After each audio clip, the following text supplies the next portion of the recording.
vous est-il arrivé de vous demander si Dieu vous aime moins que les autres? Qui vous accorde peu d'attention parce que vous l'avez reçu quelque part, ou tout simplement parce que vous n'allez pas à l'église tous les dimanches? Vous est-il arrivé de vous dire, malgré tout le temps que j'ai passé loin de Dieu, m'aime-t-il autant que les autres? Je suis votre frère Chris Lévi Pandaré. J'ai reçu le privilège de m'entretenir avec vous aujourd'hui dans 5 minutes incidents. Bien-aimés, nous connaissons tous la parabole du fils prodigue tirée du texte de Luc, chapitre 15, versets 11 à 32. Dans cette parabole, il est question d'un père et de ses fils. Le jeune vint trouver son père et lui dit, Père, accorde-moi la part du médu. Le père ne lui refusa pas ce qu'il a demandé. Et dès qu'il reçut son argent, il quittait la maison de son père. Il quitta la maison de son père, il quitta son frère.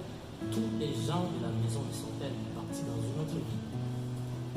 Étant là-bas, il gaspilla, il dissipa tous ses biens, tout son argent. Il y a eu un problème, il y a eu une famine dans la ville.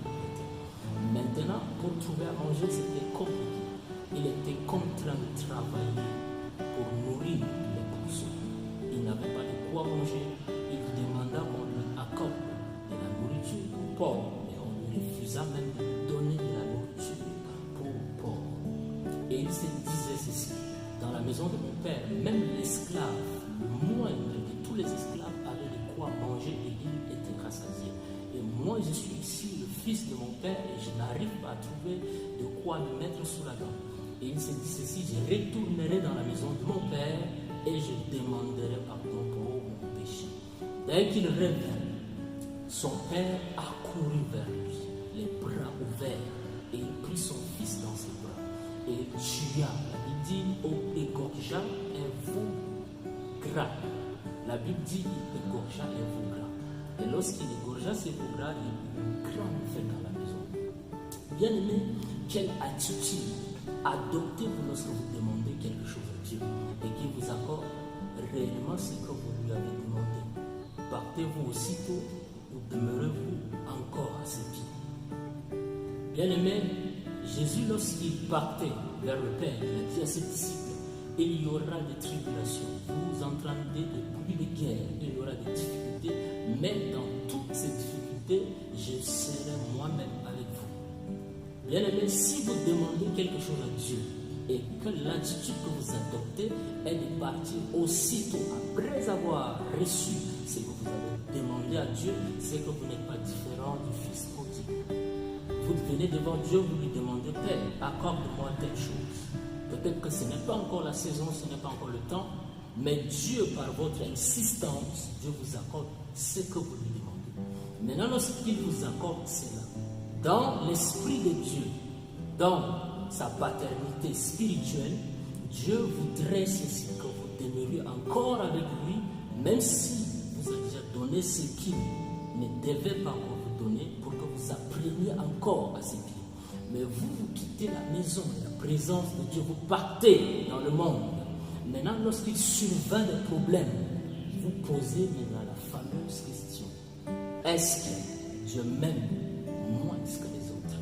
Dieu m'aime-t-il moins que les autres? Pourquoi tant ces problèmes? Pourquoi tous ces problèmes dans ma vie? Maintenant, Dieu voudrait que vous demeuriez avec lui, mais vous avez quitté sa présence. Laissez-moi vous dire que Dieu ne vous aime pas moins que les autres. Le problème, c'est vous. Le problème, c'est vous-même, parce que vous avez quitté la présence de Dieu.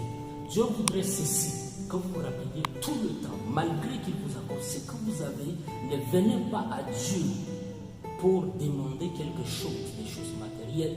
Venez à Dieu parce que c'est votre Père et demeurez à ses pieds jusqu'à ce que le temps arrive, que vous partiez, qu'il vous envoie peut-être en mission, que ce soit dans le ministère, que ce soit avec votre commerce, que ce soit sur le plan professionnel, que ce soit sur le plan des études. Demeurez toujours avec Dieu. Ne quittez pas lorsque vous avez demandé quelque chose et que Dieu vous accorde cette chose. Ne quittez pas, restez encore. Vous savez, parfois, ce que nous avons besoin n'est pas forcément ce que nous demandons à Dieu. Parfois, ce que nous avons besoin, c'est ce que Dieu veut pour nous. Mais parfois, ce que nous avons besoin n'est pas forcément ce que nous voulons. Nous demandons quelque chose, mais Dieu ne nous accorde pas ce que nous demandons, mais Dieu nous donne quand même ce que nous avons besoin. Parce qu'il est notre Père, il connaît notre l'avenir. Il connaît tout ce qui adviendra pour nous. Donc aujourd'hui, Dieu te dit ceci. Je t'aime pas moins que les autres. Je t'aime dans la mesure de ce que tu es mon fils et tu es ma fille. Et je t'accorderai toujours ce que tu me demandes. Si c'est là que tu demandes dans ma volonté, c'est-à-dire selon le temps et la saison que j'ai destiné pour toi. Bien-aimés, ne soyez pas comme le fils prodigue qui, étant immature, a décidé de quitter la maison de son père. Mais plutôt, apprenez encore à rester avec votre père jusqu'à ce que vous deveniez mature pour quitter la maison familiale.